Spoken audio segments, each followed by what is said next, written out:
Ողջույն, հանրայինի եթերում եղիր առողջ բժշկական նախագիծն է, ես բժիշկ Վահե Տերմինասյանն եմ եւ մոտակա րոպեների ընթացքում մենք զրուցելու ենք բնականաբար առողջության մասին։ Օգտակար, ստուգված եւ ամենակարևորը մատչելի ինֆորմացիա ձեր առողջության մասին։ Խոսելու ենք այսօր ծանրալսության մասին, լսողական խնդիրներ, ում մոտ, ինչու, երբ եւ ինչ անել։ Քննարկելու ենք այսօրվա հաղորդման ընթացքում։ Գնացինք։ Պեդրո Պոնսե դե Լեոն 16-րդ դարում ապրած իսպանացի վանական, որն աշխարհում առաջինը մշակեց ժեստերի լեզուն խուլ մարդկանց հաղորդակցության համար։ Բանն այն է, որ միջնադարում ժեստերի լեզվով շփվում էին հենց ճգնավորները, որոնք հաճախ լռության ուխտ էին պահում։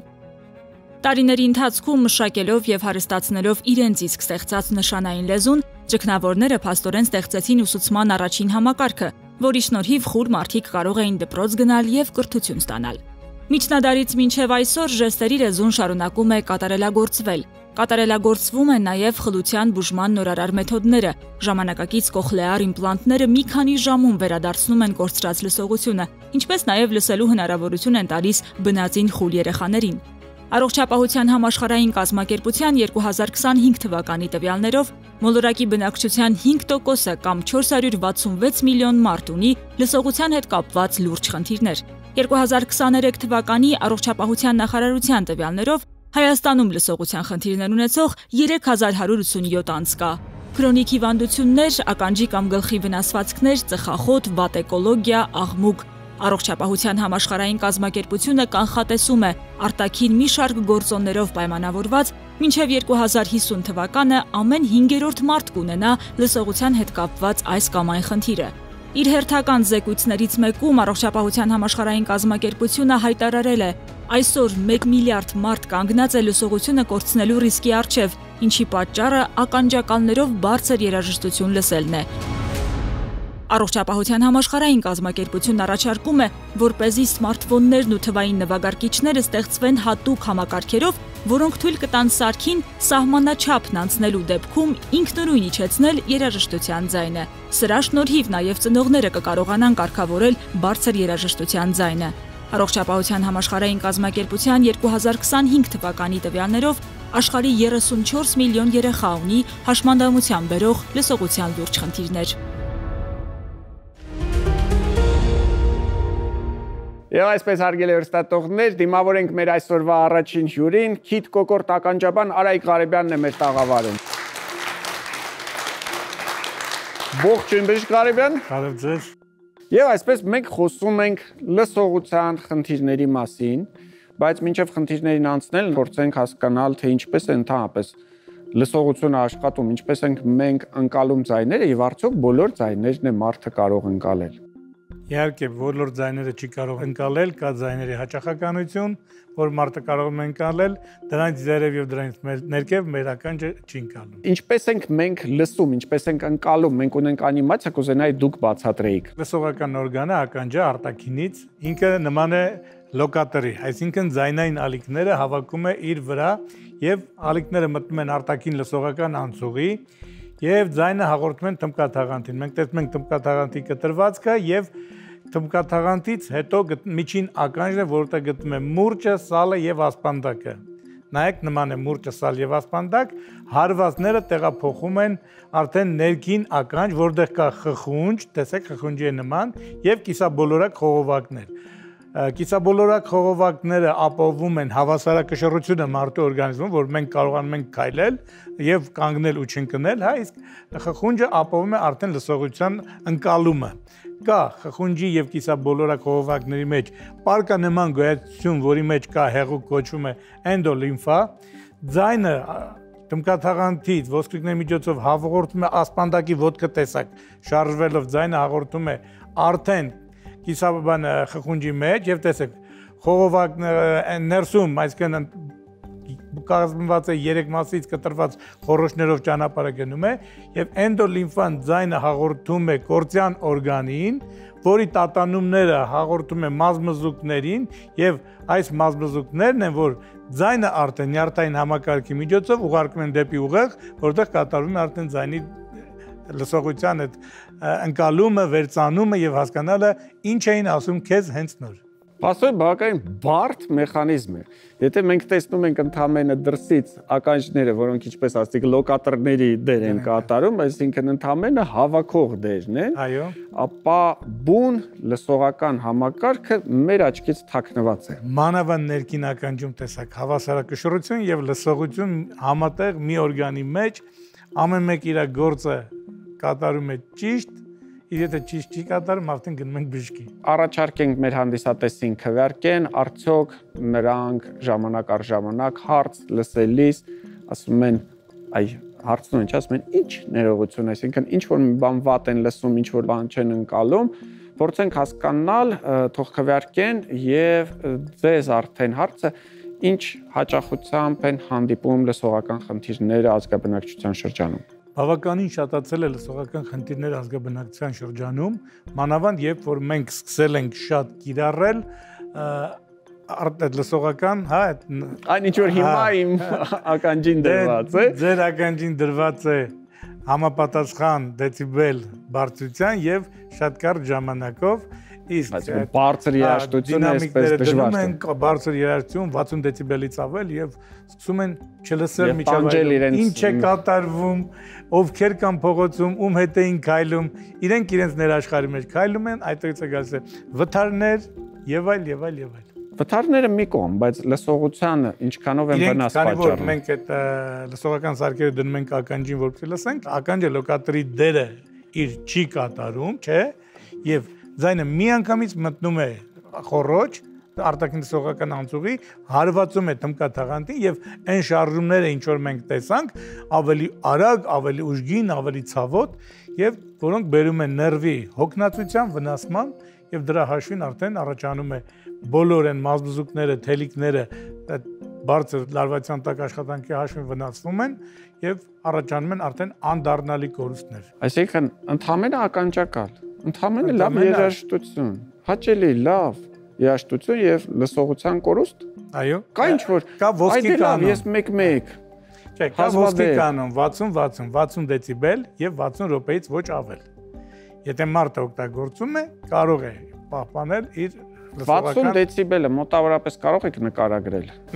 Սա քանի դեցիբել է ձեր կարծիքով։ Կլինի 60 մի քիչ ավել։ Այսինքն իմ այս ծափի բարձրությամբ երաժշտությունը եթե 60 րոպե լսեցինք, արդեն մենք խնդիր ենք առաջացնում։ Խնդիր ենք ունենում լսողական նյարդի հետ։ Լավ, հարսանիք համեր։ Սրահները, որտեղ կատարվում են հարսանիքները, հաշվարկված չեն մեր լսողական ապարատի համար։ Եվ բավականին շատ վնասում են շատ մարդիկ հարսանիքներից հետո։ Դուք գնում եք հարսանիքներ։ Ես գնում եմ հարսանիք, աշխատում եմ հարսանիքի 80%-ը միջանցքում լինեն, քան ներսում։ Իսկ արդյոք տարիքի հետ այդ ներվը անգամ, չգիտեմ, սարերում հանգիստ ապրող մարդու մոտ նորմալ է, որ այդ ներվը հոգնի։ Տարիքի հետ կապված մենք ձեռք ենք բերում նաև մի շարք հիվանդություններ, որոնք իրենք կարող են առաջացնել լսողության իջեցում, դա շաքարային դիաբետն է, դա ճնշումն է, դրանք բոլորը բերում են, որոնք ժամանակի ընթացքում բերում են ներվի վնասման։ Դրա համար հիմնականում եթե չկա այն վատ պայմանները, մարդը ապրում է, այսպես ասած, իդեալական հասարակությունում, իդեալական պայմաններում, տարիքային արդեն փոփոխությունների ժամանակ, մեծ տարիքում կարող է առաջանալ ծանրալսություն, բայց ոչ այդքան շատ, ինչքան որ հիմա ոչ այնքան հարսանիք գնացողների մոտ շատ ավելի հաճախ է դա լինելու։ Լավ։ Հիմա փորձենք հասկանալ լսողության հիգիենա ասածը, սկսած ականջները մաքրելու խնդրից,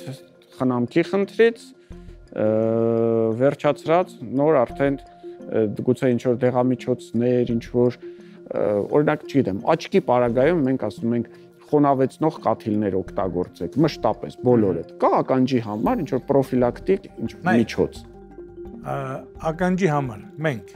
հիգիենա բառը լսելով օրը 6 անգամ փայտիկով մաքրում ենք մեր ականջը, բայց շատ մաքրած հիգիենա ասածից ելնելով չենք պահում 60-60 կանոնը։ Ականջի հիգիենան դա 60-60 կանոնը պահելն է, քան օրը 5 անգամ փայտիկով մաքրելը։ Իսկ ընդհանրապես ես գիտեմ, որ ասում են պետք չի մաքրել ականջը։ Իհարկե պետք չի ականջը մաքրել շատ հաճախ փայտիկներով։ Տարվա մեջ 1, 2, 3 անգամ։ Ու ոչ ոք թող չասի, որ դուք փնթի եք, որովհետև մաքրելու ժամանակ, երբ դուք այդ փայտիկը այսպես մտցնում եք, գրգռում ենք մաշկը, իսկ ականջի ծծմբային խցանը դա կեղտ չի, դրսից չի ներմուծվում մեր արտաքին լսողական անցուղի, այլ արտադրում է մեր արտաքին լսողական անցուղու մաշկը։ Եվ փայտիկով մաքրելուց գրգռում ենք մաշկը,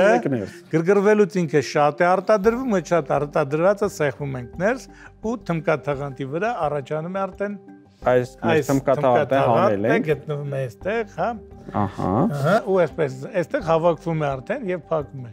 Մենք էլ չենք լսում։ Կարող ենք արդյոք այսպես խոր այդ փայտիկներով գնալուց թմկաթաղանթը վնասել։ Ունենում եք նման դեպքեր։ Թմկաթաղանթը վնասելը շատ դժվար է, որտեղ արտաքին լսողական անցուղին մոտ 2.5 սանտիմ երկարություն ունի եւ եթե դուք տեսնում եք այստեղ, ինքը ունի թեքություն։ Այսինքն մենք մեր ականջը մաքրելուց չենք կարող այդպես հատուկ գնալ հասնել այնտեղ, բայց լինում են դեպքեր, հազվադեպ մարդը լավ հասել է ու լավ վնասել է։ Իդեպ ասեմ, որ երբ ասում ենք այդ ծծմբային նյութը, որ արտադրվում է, եթե մենք մտածենք, բայց այդ ամբողջը կհավաքվի ականջների ներսում, ոչ, մեր ծամողական շարժումների ժամանակ, երբ դուք ուղղակի սնունդ եք ընդունում, այդ ծամիչ շարժումների ժամանակ այդ դուրս է գալիս, ոչ թե ներս է գալիս է դուրս։ Եվ եթե դուք ուզում եք մաքրեք ականջները, ապա դուք մաքրում եք արտաքին ականջը։ Այո, այս հատվածը սրբիչով արտաքին հատվածը, որտեղից մտնում է ներս։ Բայց ներս գնալ ականջի ներսում, փորձել այնտեղ ինչ-որ մի բան փնտրել, մաքրել, բացարձակապես դրա կարիքը մենք չունենք։ Մի արեք, սխալ է դա։ Իդեպ ասեմ, շատ հաճախ փոքրիկների համար կան հիմա հատուկ այդ փայտիկներից, որոնք նեղ եւ լայն հատված ունեն, որոնք հենց թույլ չեն տալիս, որպեսզի մայրիկը նկատել եք նորմալ ականջի փայտիկները բամբակյա գնդիկը լայն են անում, որպեսզի չկարողանաս անցնես։ Այո, ընտրեք այդ լայն տարբերակը, որ չկարողանաս անցնես, ինքդ քեզ վնաս չտաս։ Դուք ասացիք որոշակի հիվանդությունների ժամանակ, նույն օրինակ շաքարային դիաբետի ժամանակ մենք ունենում ենք խնդիրներ կամ տարիքային, շատ հաճախ մարդիկ նշում են մի տարօրինակ կանգատ, ասում է ականջներից մեջ խշշոց կա։ Այո։ Ինչ է իրենից ներկայացնում, ինչ խշշոցի մասին է ընդհանրապես խոսքը։ Ականջներում խշշոցը կարող է մի քանի էտիոլոգիա ունենալ։ Առաջին, լսողական ներվի վնասումից կարող է առաջանալ ականջներում խշշոց։ Երկրորդ, ուղեղի արյան շրջանառության ձայնը։ Երբ որ ուղեղում արյան անոթների նեղացում կամ ինչ որ մի խնդիր է առաջանում, սկլերոզ, բոլոր դեպքերում մենք զգում ենք արյան հոսքը ականջներում։ Նույնիսկ ներվի վնասման ժամանակ, հա, մենք արդեն ոչ ճիշտ աշխատանքի հաշվին ներսից մեր հոսքն ենք լսում, ոչ թե ասենք դրսից եկած ձայնը, եւ այդ աղմուկը անդադ մեզ անհանգստացնում է։ Վտանգավոր է արդյոք ականջի խշշոցը։ Իրենք տարիների ընթացքում ավելի շատանում են, ավելի խորացնում են լսողության անկումը եւ կարող է գալ մի պահ, երբ առաջանա խլություն։ Դրա համար մենք պետք է պրոֆիլակտիկ, եթե ունենք ականջի խշշոց, եթե ունենք ուղեղում ինչ-որ խնդիրներ, տարած ցնցումներ եւ այլ, շատ հաճախ մենք ունենում ենք նաեւ կոնտուզիաների ժամանակ, չէ՞, պատերազմական, ձայնային եւ այլ ունենում ենք մենք էլի այդ նույն աղմուկը ականջներում։ Բոլոր դեպքերում ժամանակի ընթացքում ներվը լսողական վնասվում է եւ լսողությունը վատանում է։ Տարին մեկ անգամ պետքա հետազոտվենք, պետքա ստանանք համապատասխան բուժում, որպեսզի եղածը պահպանենք, ավելի չվատանա։ Միայն թարմ դեպքերում, երբ ներվը վնասվել է 1 շաբաթվա պատմություն ունի, 1 օր առաջ նույնիսկ 1 շաբաթից բուժումը ավելի էֆեկտիվ է, քան 1 օր հետո։ Հաջորդ հարցս։ Ցավ։ Ականջի հատվածում ունեմ սուր ցավ։ Ինչն է ցավում։ Սուր ցավը հիմնականում բնորոշ է արդեն միջին օտիտներին, բորբոքումներին, որի ժամանակ, այո, որի ժամանակ թմկաթաղանթից ներս միջին ականջի խոռոչում, թմկախորշում հավաքվում է հեղուկ, որը չի կարողանում դուրս գալ, որովհետև հիմնականում միջին օտիտները առաջանում են գրիպոզ երևույթների ժամանակ, երբ եվստախյան փողը փակված է լինում, որը կապում է միջին ականջը բերանի խոռոչի հետ, բացում է քթմպան եւ դրա հաշվին բարով ֆունկցիան խոռոչում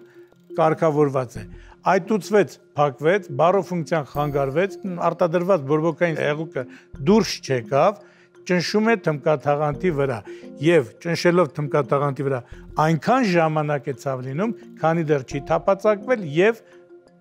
արյունաթարախային այդ արտադրությունը դուրս չի թափվել միջին ակնջ։ Պատրվեց, թափվեց հանգստանում։ Տակ դնել ականջին ցավով։ Նայած երբ, եթե սուր բորբոքում է, մենք բոլորս գիտենք, սուր բորբոքումների ժամանակ տակը չի թույլատրվում։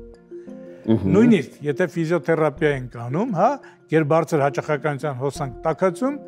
չենք անում, չի կարելի։ Այսինքն բուժում ենք, լավանում է, սուր շրջանից դուրս է գալիս եւ կա հեղուկ դեռ։ Արդեն ներծծման ժամանակ մենք տակածնող միջոցներ հիմնականում դա գերբարձր հաճախականության հոսանք։ Լավ, հաջորդ հարցս ջուր է լցվել։ Երբ որ ջուրը լցվում է եւ ականջում չկա այն ծծմբային խցանը, որի մասին մի քիչ առաջ խոսեցինք, մեր բնակչությունը գիտի, մի ոտքի վրա է թռնում, երկու ոտքի վրա է թռնում, գլուխն է կախում, թափահարում է, եւ լինում է, որ այո, աշխատում է, որ ջուրը գալիս թափվում, բայց եթե կա ծծմբային խցան, ինքը միանգամից ուռչում է եւ ավելի լավ է փակում լսողական անցուղին, արդեն չենք լսում, պետք է դիմել բժշկի, լվանալ ծծմբային խցանը մաքրել, որպեսզի այդ զգացողությունը փակվածության անցնի։ Եվ վերջին, կարծում եմ ամենատարածված ոչ ճիշտ մոտեցումը դա ձեթի կաթեցումն է ականջի մեջ, շատ ավելի վատ բաներ գիտեմ։ Ավելի վատ բաներ գիտեք։ Ինչ կարող է անել այդ ձեթը, որ տաք ձեթը շատ սիրում են։ Բացի այն, որ ոչ մի օգուտ չի տալիս, կարող է շատ տաք լինել եւ վառել արտաքին լսողական անցուղին։ Առաջացնել թերմիկ այրվածներ, որը չի կարելի։ Իդեպ ամենավատ ինչ որ տեսել եք, որ ասացիք, ինչ էին արել։ Ձեթի մեջ նորածին մկան ձակ են եփում, հալածում, եռացնում եւ այդ կաթիլն են կաթացնում։ Տեսել եք նման բան։ Ես նույնիսկ գիտեմ հին բժիշկներից մեր, ով նման բան անում էր, ինքը բժիշկ է։ Եկեք անդրադառնանք, թե մեր հանդիսատեսի քանի տոկոսը այնուամենայնիվ երբեմն ժամանակ առ ժամանակ ունենում է լսողական խնդիրներ, պարզվում է 88%-ը։ Դե ինչ հարգելի հեռուստատողներ, կարծում եմ, որ այսքանը բավարար էր, որպեսզի ձեզ այն յուրաքանչյուրը պատկերացներ մոտավորապես, թե ինչից է կազմված մեր լսողական ապարատը, ինչպես ենք մենք լսում, ինչպես ենք ընկալում ձայնը, եւ նաեւ այն մի քանի ամենահաճախ հանդիպող խնդիրներն ու վտանգները, որոնք սպառնում են մեր լսողությանը։ Հիշեցնեմ, իմ հյուրը այսօր գիտոկորտ ականջապան Արայիկ Ղարեբյանն է։ Շնորհակալություն, մնացեք մեզ հետ։ Տիկին Ալիկերա, ամեն անգամ ձայնը լսելիս խնդրում եմ սեղմեք սեղմակը։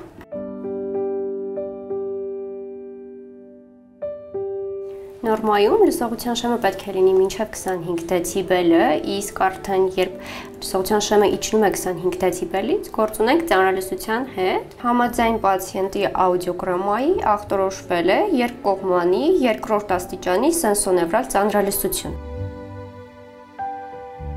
Տոնալ շեմքային աուդիոմետրիան լսողության հետազոտության գործիքային մեթոդ է, որի նպատակն է ստուգել մարդու լսողությունը տարբեր հաճախությունների դեպքում։ Տոնալ շեմքային աուդիոմետրիան ցուցված է լսողության տարբեր խանգարումների,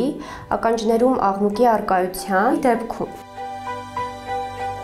Քանի որ ներքին ականջում է գտնվում մեր լսահավասարակշռության օրգանը, տոնալ շեմքային աուդիոմետրիան լսողության ստուգումը պետք է ոչ միայն լսողության իջեցման դեպքում, այլ նաև հավասարակշռության խանգարումների դեպքում, օրինակ լինում են գլխապտույտներ, սրտխառնոց։ Մեր օրերում կամ միտում երիտասարդ հասակից արդեն սենսոնևրալ ծանրալսության առաջացման, որի պատճառը կարող է լինել ականջակալների շատ օգտագործումը, ակուստիկ տրավմաները, պատերազմները, պայթյունները եւ բարձր ձայները, որոնց նկատմամբ շատ զգայուն է մեր լսողության օրգանը։ Այսինքն, մեր օրերում ավելի արդիական է դառնում տվյալ հետազոտությունը, ճիշտ ժամանակին կատարելը եւ վաղ փուլում արդեն ունենալ եզրակացություն եւ զբաղվել հիվանդության բուժմամբ։ 60 տարեկանից հետո ցանկալի է պրոֆիլակտիկ կերպով անցնել հետևյալ հետազոտությունը, որպեսզի շատ հիվանդություններ կանխարգելել վաղ փուլում եւ չհասնել արդեն ախտորոշման։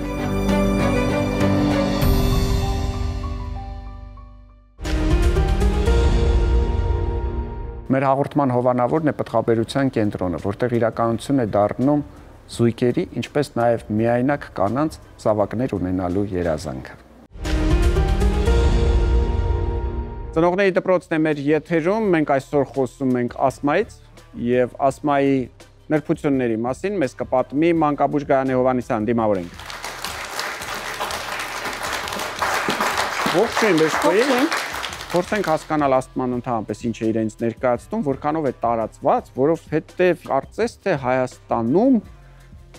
կա երկու տարբերակ, կամ մեր երեխաները շատ քիչ են աստմայով հիվանդանում, կամ տարբերակ երկու, երեխաները հիվանդանում են, բայց չենք հասկանում, որ երեխայի մոտ կա աստմա եւ այդպես էլ աստմա ունեցող երեխան իր համար ապրում է չունենալով համապատասխան ախտորոշում։ Համաձայն եք ինձ հետ թե ոչ։ Ոչ, որովհետեւ աստման բավականին ծանր ընթացքով կարող է ընթանալ եւ բաց թողնել աստմայի նոպաները մի փոքր դժվար կլինի։ Ինչ է իրենից ներկայացնում աստման, ինքը վերին շնչուղիների քրոնիկ բորբոքային հիվանդություն է, որը ընթանում է բրոնխների հիպերրեակտիվականությամբ եւ մասնակի կամ դարձելի օբստրուկցիաների նոպաներով։ Երեխաների շրջանում դեռ մինչև 5 տարեկանը մենք կարող ենք ունենալ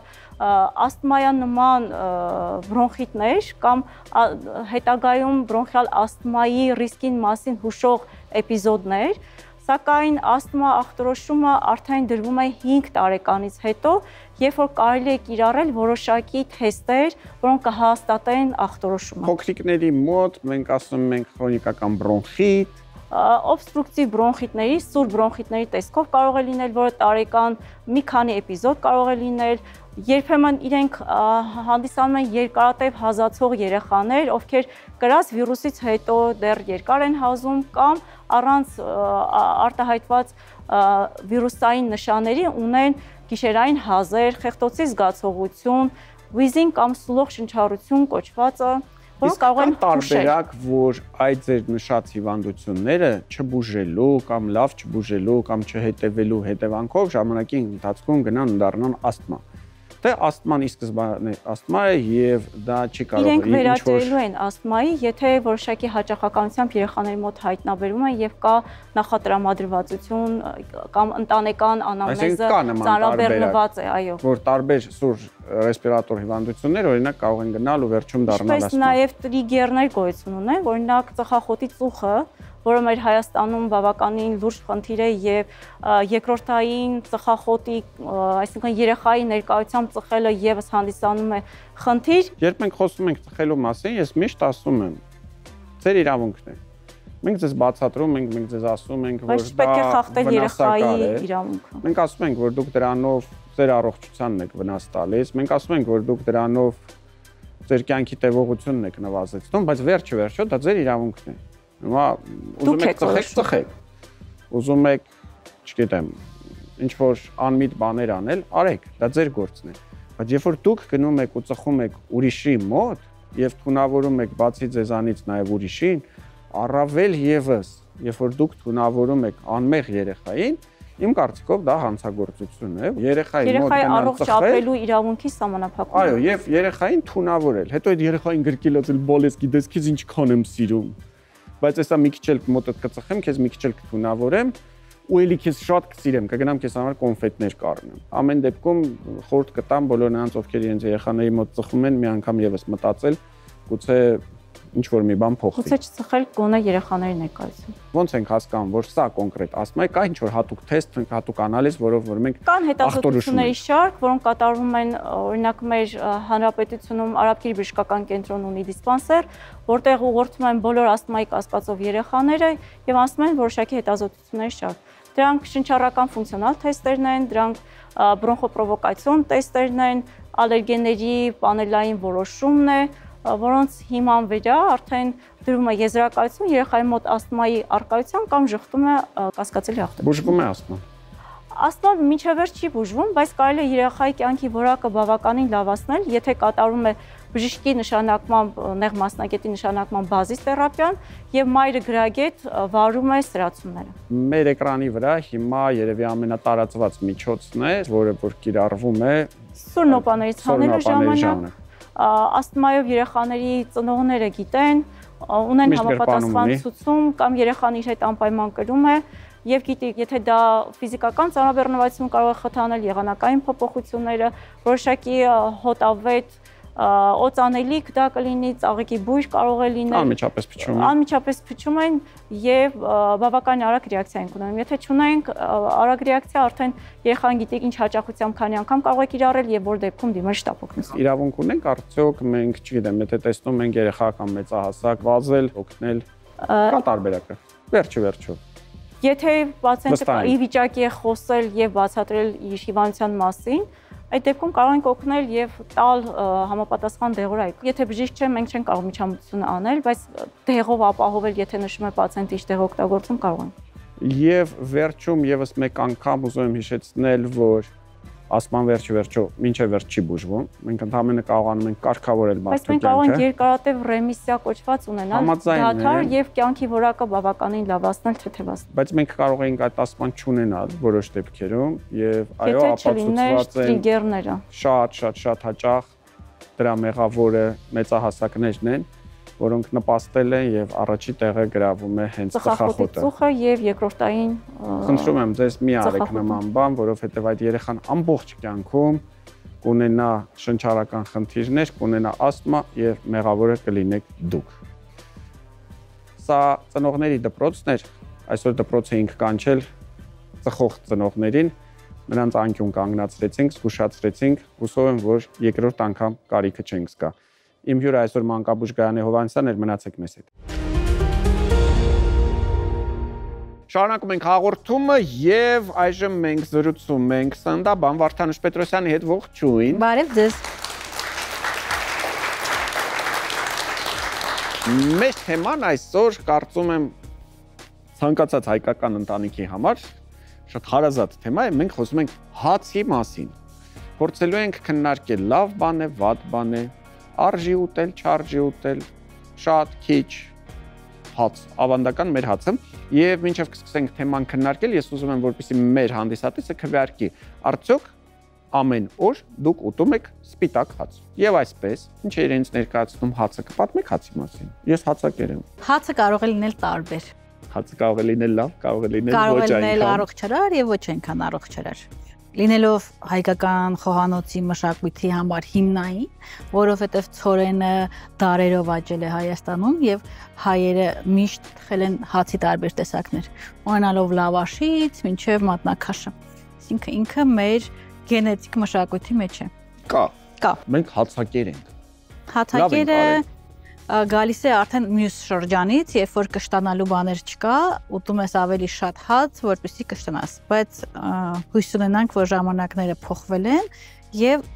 սննդամթերքը վերադառնում է իր բալանսավորված տարբերակին։ Այո։ Այսինքն կշտանալու համար հաց չենք ուտում, հաց ուտում ենք բջջանյութ ստանալու համար, հաց ուտում ենք իհարկե նաեւ հաճույքի համար, հաց ուտում ենք վիտամին B խումբ ստանալու համար։ Հաց ուտում ենք, որովհետև մենք միշտ կերել ենք հաց։ Այստեղ արդեն ձեր հարցն է գալիս, որ հացը ուտել եւ ինչով հացը առողջարար է։ Օրինակ այս երկու հացը իրարից տարբերվում են։ Գույնով։ Ահա։ Եվ եթե իմ մասնագիտական աչքով ասենք, բաղադրությամբ իրանք չեն տարբերվում, տարբերվում են միայն գույնով, ձախ հացը ներկած հաց է։ Խաբել են մեզ։ Դե կարող է վրան գրել են, դուք չեք կարդացել։ Կարող է գրել են, որ ինքը օրինակ ածիկով կամ ներկանյութով ներկած հաց է։ Ինչեւ պիտակը չտեսնենք, չենք կարող իմանալ խաբել ենք թե չենք խաբել, բայց տեսքով էլ երևում է, որ սա տեսքով մեզ խաբել են, էլի։ Հաց չի։ Այո։ Այսինքն իմաստը որն է ներկելու, եթե ոչ մեզ խաբելը։ Ինձ թվում է բոլորը գիտեն ինչ ամբողջահատիկ, եթե չգիտեն ամբողջահատիկը ինչ է։ Չմաքրած, այսպես ասենք, ցորենը ընդհանրապես չմաքրած է, որովհետև ցորենը երբ մտնում է ալրաղած, իր վերևի շերտը ամբողջությամբ հեռացվում է եւ տանում են անասնակեր արգղերով որպես կողմնակի,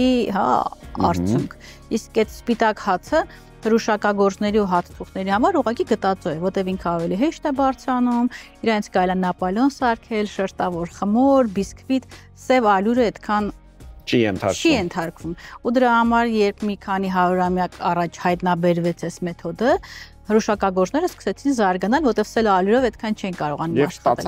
Եվ սպիտակ ալյուրը։ Բայց գիտես ինչու անունը դրեցին բարձր որակի ալյուր։ Որովհետև այն ժամանակ դա բարձր էր, եւ ավելի թանկ էր, եւ ավելի դժվար էր, որտեղ դժվար է այդ ալյուրը վերցնել, մշակել։ Բայց առողջության տեսակետից սա ամենացածր որակի։ Ուշ հասկացա։ Ամբողջահատիկ հացը դա ձեր միկրոբների համար, աղիքի միկրոֆլորայի համար լավագույն ուտելիքն է,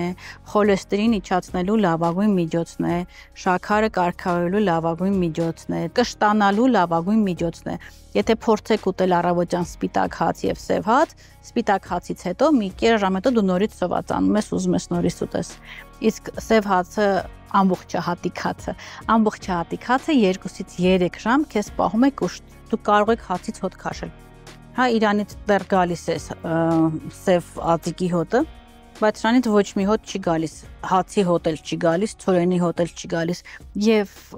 բացի ներկանյութերը լցվում են շատ քիմիական նյութեր, որպեսզի հացը չիջնի, որպեսզի հացը հավասար կարմրի, որպեսզի հացի մեջի կլորակները լինեն հավասար, որտեվ հաց թխելը բավականին բարդ է ու արդյունաբերական մակարդակների համար պիտի համոզված լինես, որ բոլոր հացերը իրար նման են, որ մարդիկ գնեն։ Դժվար է, իհարկե դժվար է։ Էլ չեմ ասում թե թխմորի մասին, սրանք բոլորը դրոժով հացեր են, եւ նույնիսկ դրոժով հացերի մեջ լցվում են տարբեր հիմա կանոնացուցիչներ, լավացուցիչներ, բարելավիչներ, որ տեսքը լինի նույնն է։ Այսինքն դու քեզ թվում է նույնիսկ սպիտակ ալյուր ես ուտում, բայց դու միայն սպիտակ ալյուր չես ուտում, դու ուտում ես սպիտակ ալյուր պլյուս մի բան կա քիմիական նյութ, որպեսզի լինեն ինչ որ ունի։ Դրա համար ուտելուց հետո վկնում են, ուզում են քնեն, մարսողությունը ինչ որ չափով խանգարվում է եւ այլն։ Ամենավատ բանը, որ դու կարող եք անել, դա թար տաք հաց ուտելն է։ Կա բաղադրություն բաժին, գրված է, ոչ թե վերևում գրված լինի ամբողջահատիկ, դիետիկ, հազարատ տենց լավ բառեր են, չէ, գրում վրան։ Էկո, օրգանիկ, բնական բաղադրիչներից 100%։ Այդ բոլորը նույնիսկ չեք էլ կարդում։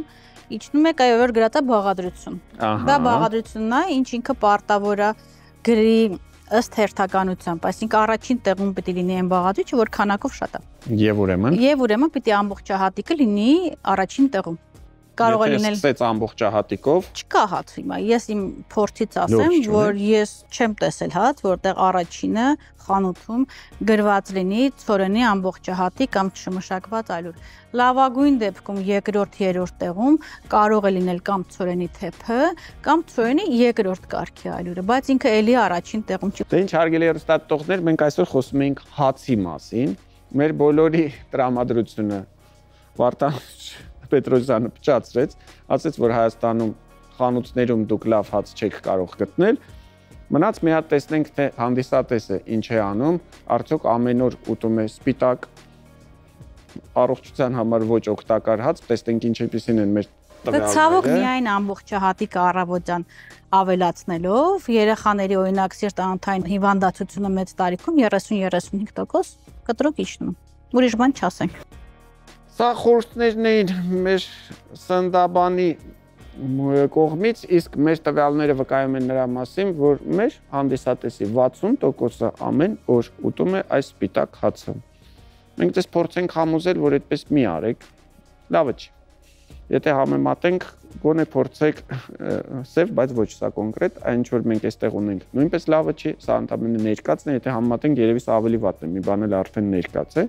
Այնպես որ փորձեք կարդալ, փորձել սովորել, գուցե եւ փորձեք տնային պայմաններում ամբողջահատիկ հաց թխել եւ ձեր ու ձեր ընտանիքի համար ապահովել առողջ սննդամթերք։ Մնացեք մեզ հետ։ Ողջույն, ձեզ հետ գեղեցկության արվեստն է։ Այսօր խոսելու ենք ապարատային կոսմետոլոգիայի մասին։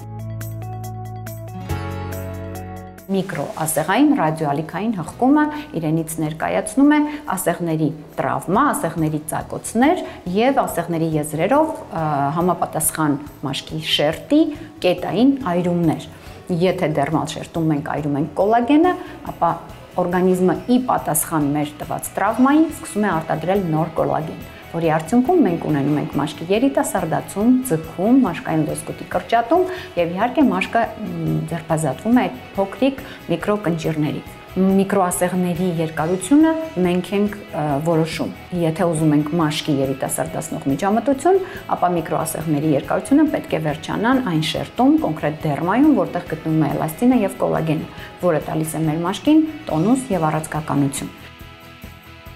Ասեղնավորումը ցուցված է որպես երիտասարդացնող միջամտություն, որպես լայն ծակոտկեններ ունեցող անհարթ մաշկի հարթացման համար նախատեսված միջամտություն, մակերեսային պիգմենտավորում ունեցող մաշկերի համար, պոստակնե հետքերի վերացնելու համար շատ լավ արդյունքներ ունենք միկրոասեղնավորումով։ Միկրոասեղնավորումը կարելի է ասել 21-րդ դարի լավագույն միջամտություններից մեկն է, որպես ապարատային միջամտություն։ Այն ունի քիչ տրավմատիկ ազդեցություն, պրոցեդուրան իրականացնելուց հետո 1 օր հաճախորդի մաշկը կարող է լինել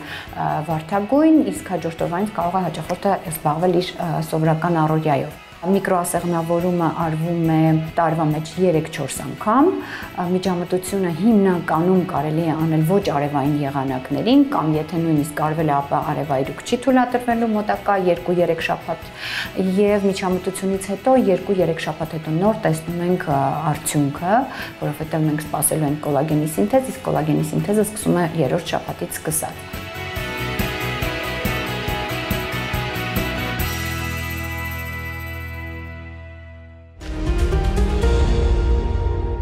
Դե ինչ հարգելի հեռուստադիտողներ, այսօրվա համար պատրաստել էինք այսքանը։ Ուզում եմ հիշեցնել, որ մեր հաղորդման հովանավորը պտղաբերության կենտրոնն է, որտեղ իրականություն են դառնում ցանկացած զույգի, ինչպես նաև միայնակ կանանց զավակ ունենալու երազանքները։ Ուզում եմ նաև հիշեցնել, որ մեր ամբողջ թիմը աշխատում է ձեզ համար, որ ձեզանից յուրաքանչյուրը լինի առողջ ու պահպանի այդ առողջությունը։ Եղիր առողջ, կհանդիպենք։